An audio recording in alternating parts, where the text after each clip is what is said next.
Pai Celestial, nós nos colocamos, Senhor, diante do Senhor. Pai, nós agradecemos, temos o nosso coração grato ao Senhor, por tudo que o Senhor tem nos dado, individualmente e como igreja, Pai. Receba a nossa gratidão, receba a gratidão dos nossos corações, Senhor, e que possamos, em nome de Jesus, estar sempre, Pai, no centro da Tua vontade. E que hoje, Pai, ao nós conversarmos sobre a Tua palavra, que o Senhor venha e se revele a nós. É isso que nós pedimos em nome de Jesus. Amém? Glória a Deus. Eu vou conversar um pouquinho com vocês a respeito de coaching. Quem já fez coaching aqui? Já fez coaching? Várias pessoas. O coaching, ele é uma pessoa, um profissional, que ele nos leva a encarar certas situações, seja profissional, seja pessoal, nos fazendo perguntas, é sim ou não? Ele vai nos fazendo perguntas. Por que ele faz isso? Porque ele sabe que as respostas já estão dentro de nós. Nós já sabemos as respostas. Nós temos algumas psicólogas aqui também, tem 3 hoje, né?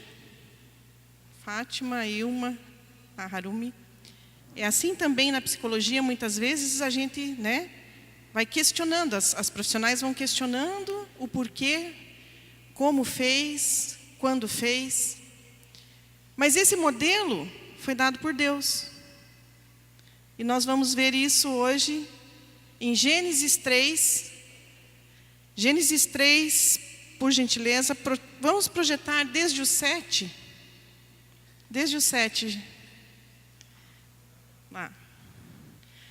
Vocês conhecem a história, todo mundo aqui já é crente antigo, né? Deus fez o jardim, colocou tudo que o homem precisava para viver confiando nele, em confiança no Senhor. Tudo ele tinha no jardim, tudo, tudo, tudo. Deus só colocou uma árvore e disse: dessa árvore, a árvore do conhecimento do bem e do mal, vocês não vão tocar. O resto vocês têm, tudo é de vocês. Vocês podem tocar, desfrutar, tudo, menos essa. Satanás, enciumado, invejoso, veio e ele chegou para Eva e disse assim: ah, Deus não te ama. Eva, Deus não te ama. Porque ele te proíbe, ele te pôs uma proibição. Ele te pôs um limite. Deus não te ama. Isso não é amor. Se ele te amasse, ele deixaria você fazer tudo o que você quer. Cuidado, eu falei isso para os adolescentes. Cuidado, adolescentes, com as pessoas que vêm colocar, semear isso no coração de vocês, a respeito dos pais. Quando os pais dizem não. Muitas vezes o limite é proteção. Muitas vezes, quase todas, 99% das vezes, o não é uma proteção. Então, desconfiem, porque essa é a tática do diabo. Ele chega e vai colocando assim no coração da pessoa. Ah, se Deus não, se Deus te amasse de verdade, não teria essa limitação, você poderia fazer o que quisesse.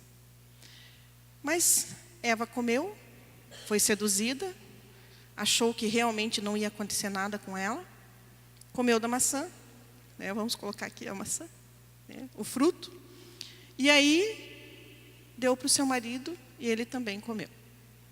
Nisto, os olhos se abriram e eles viram, aqui, os olhos dos dois se abriram e perceberam que estavam nus. Então juntaram folhas de figueira para cobrir-se. Sabe o que é importante nesse versículo? É que o homem e a mulher, eles não tinham segredo um para o outro. Eles estavam nus. Nus. Sem nenhuma proteção, sem nenhuma cobertura, se mostrando um para o outro. E quando eles tiveram esses olhos do entendimento, ou seja, quando a alma cresceu, eles já tentaram se encobrir. Homem e mulher, na concepção de Deus, marido e mulher, não podem ter segredo. Tá? Não existe privacidade entre marido e mulher. E não existe mesmo. A privacidade, que muitas vezes é colocada da individualidade, para Deus não existe individualidade. Para Deus é uma só carne. É um indivíduo só, os dois em um. Então, senha de computador, senha de celular, tudo aberto. Eu coloquei para as mulheres até os pensamentos, aqueles mais obscuros, aqueles mais tenebrosos que você não conta para ninguém, que você tem medo até de contar. Para o marido ou para a esposa precisa ser contado. Sentimentos. Tudo que tem luz é tratável. O que fica obscuro, o que fica escondido, é onde Satanás trabalha. Satanás só trabalha onde há trevas. Ele nunca trabalha onde há luz. Então, sempre esteja nu. Nu diante do teu esposo, nu diante da tua esposa. Literalmente. Mas precisa haver essa transparência. Isso é vontade de Deus. Na sequência, no 9, tem a primeira pergunta de Deus ao homem. Ela acontece quando Deus, na viração do dia, todos os dias Deus ia conversar com o homem. Então era assim que funcionava. O corpo não tinha nenhuma importância.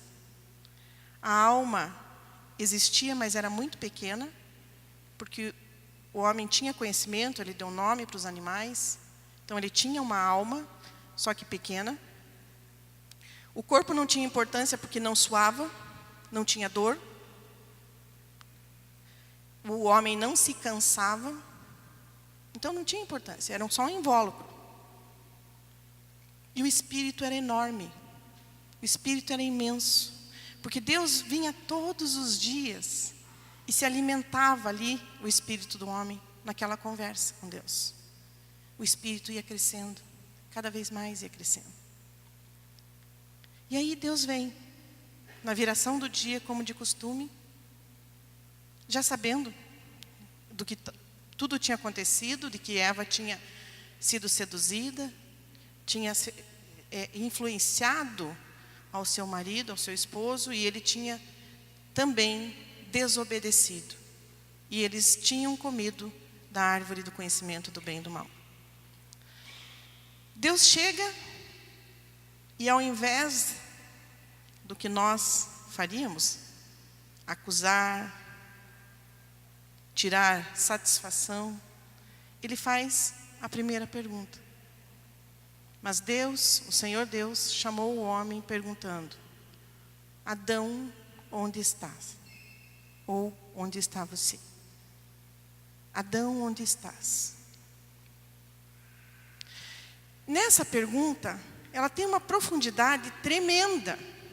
Porque ele chega para o homem e diz assim: onde você está com relação a mim? Cadê você?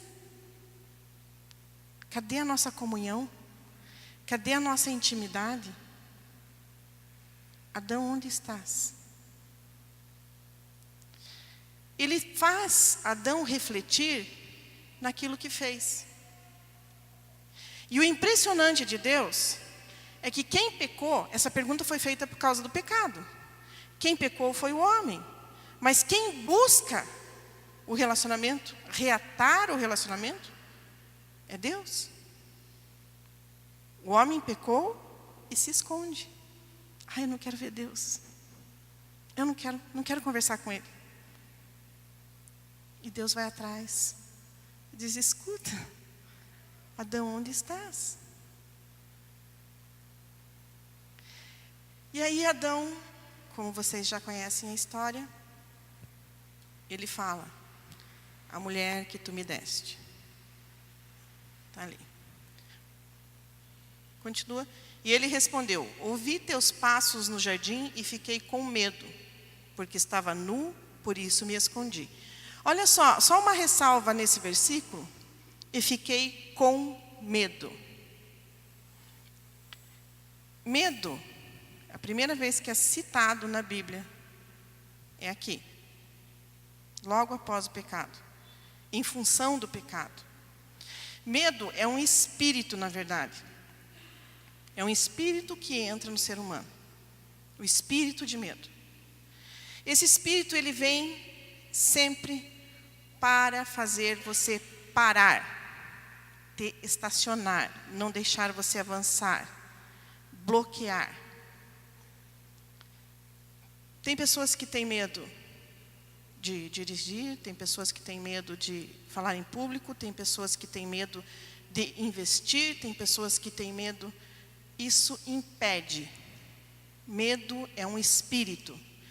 Toda vez que você sentir medo, eu não estou falando da defesa própria, né? Você não vai andar num precipício, você não vai pular de um prédio. Não é a precaução e o instinto de sobrevivência. Eu estou falando desse medo que bloqueia você de agir. Eu sei que não bloqueia aqui ninguém, porque ninguém aqui tem medo. Mas se acontecer de você sentir algum tipo de medo, repreenda. Repreenda. Se você tiver que palestrar em público e tiver com medo, repreenda. Manda embora espírito de medo. Diga, eu te amarro agora e manda embora em nome de Jesus. Nós, crentes, nascemos no dia em que aceitamos a Jesus, e ali nos é dado o Espírito Santo e poder contra Satanás e seus demônios. Então nós precisamos usar desta investidura. Todos os dias nós precisamos usar. Mas aí, no versículo seguinte, e Deus perguntou: quem disse que você estava nu? Você comeu do fruto da árvore, da qual o proibi de comer? Quando Deus traz essa segunda pergunta, Ele está dizendo assim para o homem: de onde você tirou essa informação? Quem te disse? Fui eu? A quem você anda ouvindo? Quem te falou? Ele faz o homem refletir de onde está vindo o espírito de medo. Ou de onde está vindo essa vontade de ficar longe de Deus. Quem daqui já recebeu um diagnóstico de enfermidade? O Túlio, a Fran, a Adriana. De onde vem essa informação? Queridos, eu não estou fazendo uma apologia a você não ir ao médico. Mas eu estou dizendo que a informação sobre a sua saúde tem que vir de Deus. Muitas vezes diagnósticos terríveis são dados. E as pessoas que não dão ouvidos ao diagnóstico superam a enfermidade. Muitas vezes. Mas muitas vezes as pessoas que se abatem com aquela informação definham. Ou em relação a filhos, e isso acontece muito, eu atendo muitas mães. O diabo fala, e essa informação vem do diabo: vou roubar teu filho, vou levar teu filho. Teu filho vai se perder. De onde veio essa informação? A informação bíblica é que os filhos são herança do Senhor e que todos os dias dos nossos filhos estão nas mãos do Senhor. Essa é a informação bíblica. De onde que a gente tira a outra, se não é das trevas? Então aqui, Deus faz o homem refletir. Quem te informou? Quem disse para você isso? Fui eu? E já ele, com a pergunta, ele responde: você já comeu da árvore, né? Você abriu o teu entendimento? Você abriu o conhecimento do bem e do mal. Eu não falei que não era para comer? Por quê? Porque essa informação do maligno, ela vai contra as informações que Deus já nos deu na Bíblia. Eu tenho falado, vez após vez, se você não tem tempo de ler nenhum outro livro, né? Digamos assim, olha, eu só tenho tempo de ler a Bíblia, não estou conseguindo ler nenhum outro livro. Mas que seja assim. Continue lendo a Bíblia. Você não precisa ler outro livro. Aqui tem todas as informações necessárias que nós precisamos. Tudo o que nós precisamos está aqui. Então, é tempo de cada vez mais o crente ser um crente de verdade. Um crente que lê a palavra de Deus. Aqui tem as informações corretas. Muitas vezes, em outros lugares, nos passam outras informações. E nós devemos ficar com estas informações. Vão colocar muitas dúvidas. Vão dizer, mas foram achados papiros em hebraico, em grego, e a tradução não ficou assim, assado. Eu creio na Bíblia. Eu creio na Bíblia. Levante essa bandeira. Creia na Bíblia. Aqui tem as informações corretas. Não vamos buscar de outras fontes. Eu não estou dizendo que não é permitido. Pode ler. Mas se você não tiver tempo entre o livro e a Bíblia, leia a Bíblia. Se você não tiver tempo, fique com a Bíblia. Amém? E aí continua o diálogo. Disse o homem: foi a mulher que me deste por companheira, que me deu do fruto da árvore e eu comi. Se tem uma coisa que não adianta, é nós colocarmos a culpa no outro. Isso não resolve nenhum problema. Nem aqui na terra, diante dos homens, muito menos diante de Deus. Assumir é o primeiro passo para superar. Se eu assumo que eu errei, que eu estou errado, eu tenho do que me arrepender e me converter desse mau caminho. Se eu não assumo, eu não tenho do que me arrepender. Eu não fiz nada de errado. O primeiro passo é o ser humano assumir tudo o que ele faz que está fora de um contexto. Porque coisa errada nós fazemos todos os dias. Mas se está fora de um contexto que venha a mudar, transformar, que seja uma linha de conduta que vai mudar vidas, nós precisamos reconhecer, nós precisamos nos arrepender, nós precisamos de mudança. Disse o homem, foi a mulher. No próximo, seguinte. Aí vem a terceira pergunta. E essa foi direcionada à mulher. O Senhor Deus perguntou então à mulher: que foi que você fez? Na minha versão diz: o que é isto que fizeste? Respondeu a mulher: a serpente me enganou e eu comi. Essa terceira pergunta, ela vem para nós. Aquela época a mulher não tinha, vocês sabem que a mulher foi feita como companheira, como ajudadora.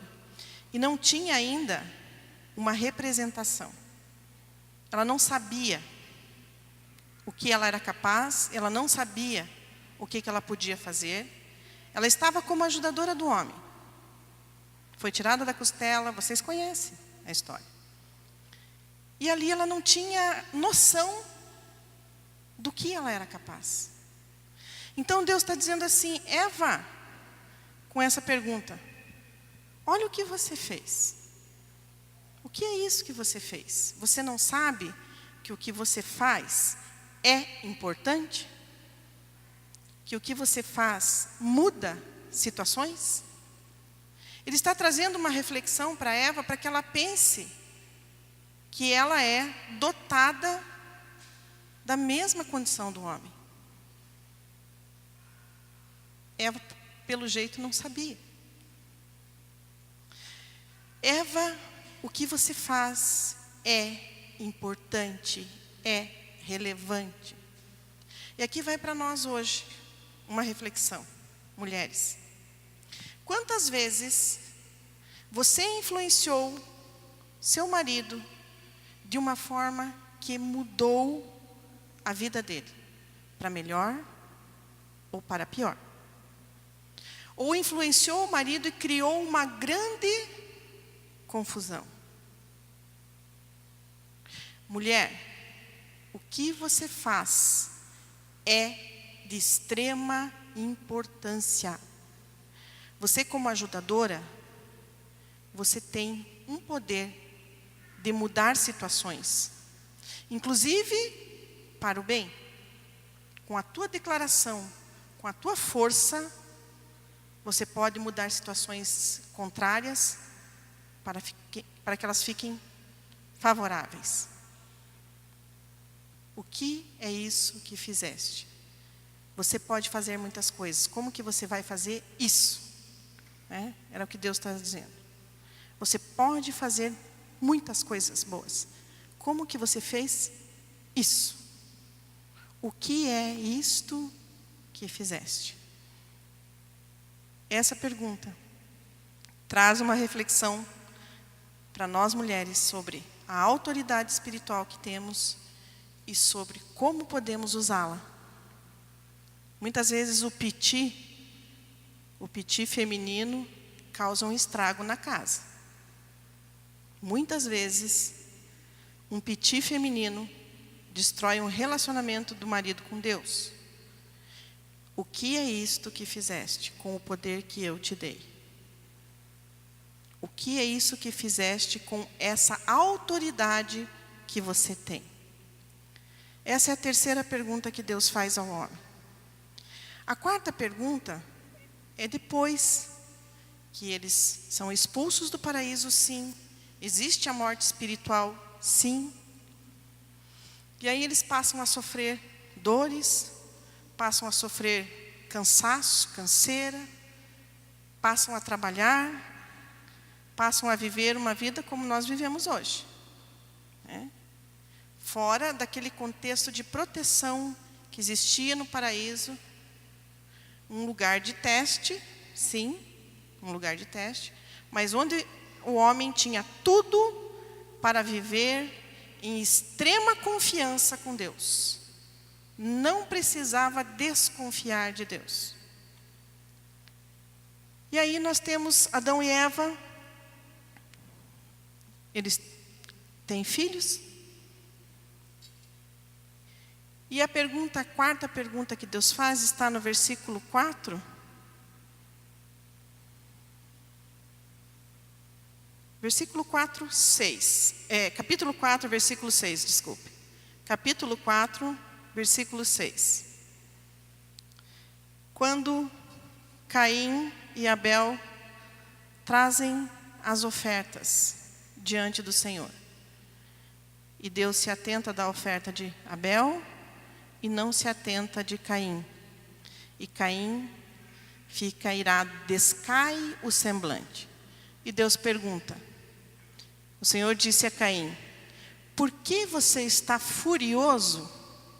Por que se transtornou o seu rosto? Na minha versão diz, por que estás irado? Esta é uma pergunta que nós devemos nos fazer constantemente. O que nos deixa irado? Dependendo do que for, quase 100% das situações, é falta de cura nossa. É doença da alma que nós temos. Por que estás irado? Por que você está com raiva? Por que está triste, aborrecido? Descaiu-lhe o semblante. De uma forma tal que chamou a atenção de Deus. De uma forma tal que Deus vem e procura saber o porquê. Então essa pergunta, essa reflexão, nós também temos que ter constantemente. O que nos deixa irados? A ponto de muitas vezes declararmos palavras torpes. Uma pequena ressalva sobre palavras torpes. Palavra torpe não é palavrão, ok? Palavra torpe é aquela que tem o poder de mudar uma circunstância, mudar uma situação. Palavra torpe é aquela que uma mãe ou um pai diz para o filho: você não presta mesmo. E essa declaração entra porque a autoridade do pai e da mãe faz isso. Entra aquela palavra na vida daquela criança e muda a história dela. Palavra torpe é aquela que muitas vezes o chefe diz para os seus funcionários: bando de vadio, incompetentes. São palavras torpes. Palavras que têm poder de mudar situações. E também palavras que são proferidas para engano. Quando você profere uma palavra, você não, porque vocês não fazem isso. Mas quando é proferida uma palavra para engano, é uma palavra torpe. Palavrão não é palavra torpe. Não é por isso que a gente vai sair falando palavrão, né? Vocês são tudo bonitinho, filho de Deus, mas não é uma palavra que muda rumos, muda circunstâncias. E quando Deus pergunta para Caim: por que estás irado? Ele em seguida já diz: não fique aborrecido com isso. Você pode mudar essa situação, se você proceder bem. Hoje eu não me atentei para a sua oferta, mas se procederes bem, eu vou atentar. Porém, se procederes mal, o pecado está à porta. E ele pega você. Gente, isso é Deus falando. Presta atenção, porque é Deus falando. Se procederes bem, serás aceito. Se procederes mal, o pecado está na sua porta, esperando para te pegar. E é dessa forma com o ser humano. Nós vivemos caminhando sempre numa corda bamba. Um dia nós procedemos bem, no outro procedemos mal. Paulo mesmo fala: aquilo que eu quero, eu não faço, mas aquilo que abomino, isso faço. Muitas vezes nós fazemos aquilo que abominamos. Mas existe um proceder bem. Caim, no entanto, ele não prestou atenção. Ele não ouviu a Deus. Muitas vezes nós fazemos isso também. Quando Deus pergunta: por que estás irado? Ele está trazendo uma instrução. Analise o fundo da sua ira. Você está irado porque se sente rejeitado? É isso que precisa ser curado na sua vida? Ou você está irado porque se sentiu frustrado e não saiu da forma que você queria? Muitas pessoas não sabem lidar com frustração. Muitas pessoas, se a coisa não sair exatamente daquele jeitinho que queria, não sabe lidar com essa frustração. E vai ficar irado. Por que estás irado? Qual é o fundamento da sua ira? Por fim, tem a quinta. Essas são as 5 primeiras perguntas essenciais que Deus faz ao homem para autoconhecimento. Autoconhecimento é uma busca constante do ser humano. Todo mundo quer saber como que os outros o veem, como que ele próprio é. A busca do autoconhecimento, Deus responde aqui nessas 5 perguntas. E a última foi quando Caim leva Abel para o campo, mata Abel, e o sangue de Abel. Sangue é uma coisa muito importante. Sangue é vida. No sangue está a vida. Quando a Bíblia fala de sangue, é extremamente importante prestar atenção. O sangue do Cordeiro nos deu vida. É no sangue que está a vida. E o sangue clama.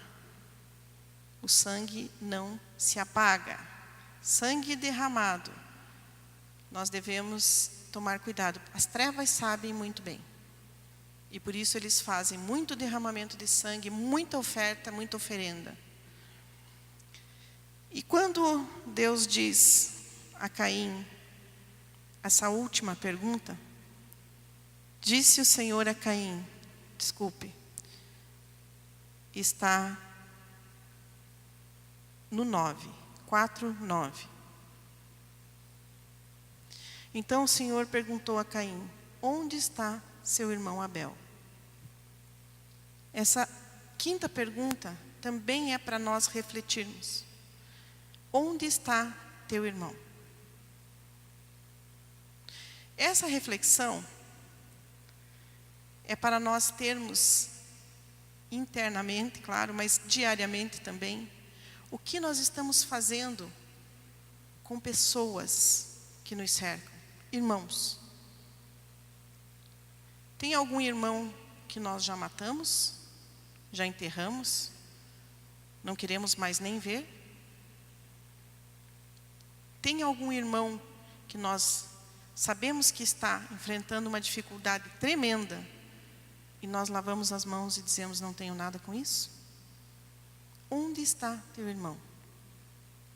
Quando Deus chega, ainda Caim foi extremamente grosseiro e mal educado.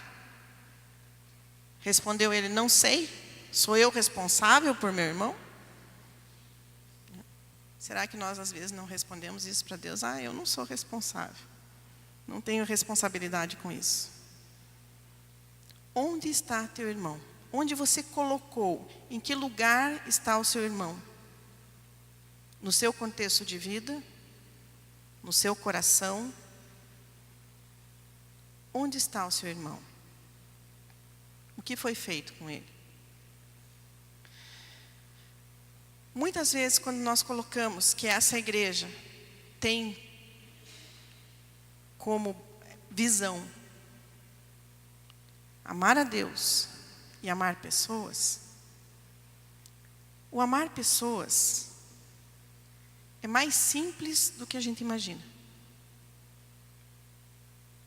Amar pessoas muitas vezes está no doar-se, uma vez por semana, lá, uma vez por mês, né, Harumi, na escola bíblica, amando aquelas crianças, as nossas crianças. Nossas, são nossas. São crianças que Deus nos deu. Uma vez por mês você pode se oferecer para dar aula. Amar o seu irmão é estar lá no projeto com Carlos Jailson, na terça às 9. Quem não pode ir durante o dia, quinta, com o Bira e a Rubiane às 17, 18 horas. Vamos lá servir comida. É gratificante. É amar o seu irmão. Amar o seu irmão é estar disposto a fazer uma visita no hospital. E isso é bíblico. Então o Cleverson está ali montando uma equipe. Se voluntarie. Nós temos frentes, muitas frentes, onde podemos amar os nossos irmãos. Onde está o teu irmão? Onde você tem colocado? Esses dias nós estava bem frio, e eu coberta até aqui, mais ou menos assim, assistindo TV assim, e aí comecei a pensar, puxa, e quem está na rua agora? E quem não tem um cobertor? E nós tínhamos feito uma volta na cidade, e nós tínhamos visto a quantidade de morador de rua que há em Curitiba. Aumentou assim violentamente. Cada praça tem morador de rua, e vários. E isso não é um problema da prefeitura. Isso é um problema nosso. Nós não podemos delegar. Nós precisamos ajudar. Onde está o seu irmão? Será que o seu irmão está na praça? E aí nós nos envolvemos num projeto da prefeitura, na terça-feira à noite. Agora vai ser a última terça-feira que a prefeitura está servindo sopa. Lá no... como é que é o nome da rua? No Rebouças. Na frente do estádio Dorival de Brito, no Capanema. A prefeitura montou uma estrutura e lá a gente entrega roupas, entrega sopa. Então, quem quiser se envolver, nós temos mais uma semana ainda que a nossa igreja vai nas terças-feiras, mas a prefeitura está lá todos os dias. Quando nós colocamos isso como igreja, amar a Deus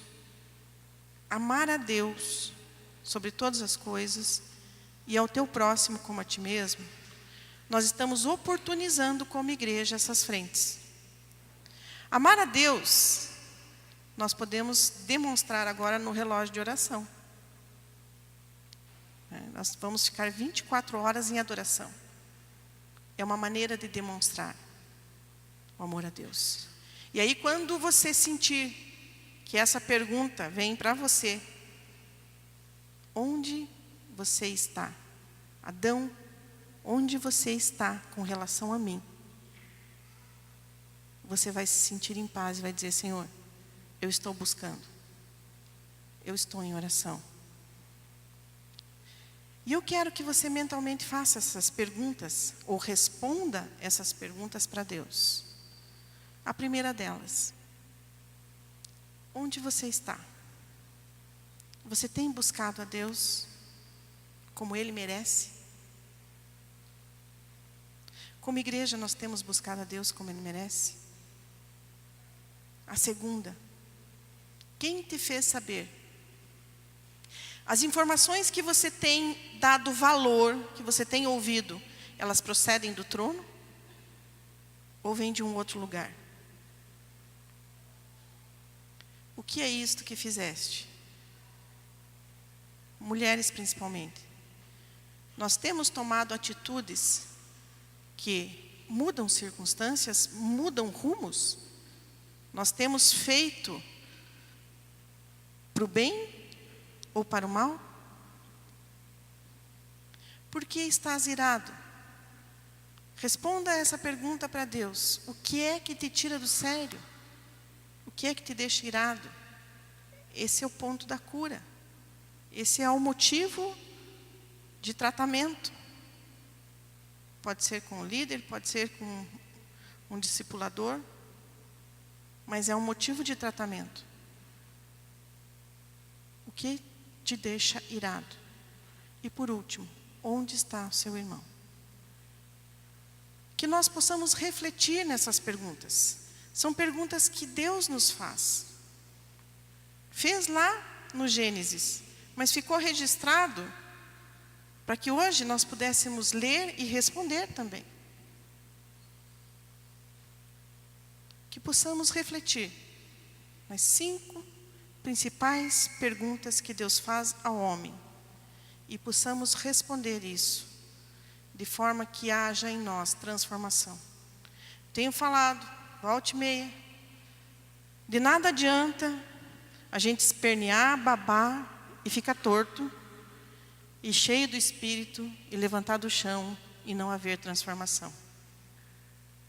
Nós precisamos decidir sermos diferentes. Tenho dito também muito aqui no culto de mulheres. Ninguém, nenhum pastor vai levar ninguém para o céu. Nenhum pastor é responsável pela sua comunhão com Deus. Comunhão com Deus é individual. Não queremos aqui, nem eu nem o Gabriel, não temos pretensão nenhuma de construir bezerros de ouro. Não queremos ser olhados como as pessoas que vão fazer vocês acessarem a Deus. Vocês têm ligação direta e não precisam de nós. Vocês têm acesso direto ao trono. Deus vem na viração do dia, ou de manhãzinha, e pergunta para vocês, para cada um, onde você está? E esta resposta, você dá diretamente para Ele. É tempo, igreja, de buscar a Deus em primeiro lugar. É tempo de fazer a vontade de Deus. É tempo, igreja, de haver transformação em nossas vidas. Nós não podemos mais perder tempo. Nós estamos nos tempos do fim. E sacerdotes, levantai, ó portas, vossas cabeças. Levantai, ó portais eternos, para que entre o Rei da Glória. Enquanto os portais, os cabeças, não prepararem o caminho do Senhor, Ele não virá. Essa atribuição é vossa. Sacerdotes, despertem. Levantai, ó portas, vossas cabeças. Culto doméstico. Ensinem os filhos. Tenham comunhão. Tenham relacionamento. Levem a casa de vocês a adoração. Levantai-vos, ó portais eternos, para que entre o Rei da Glória. Amém?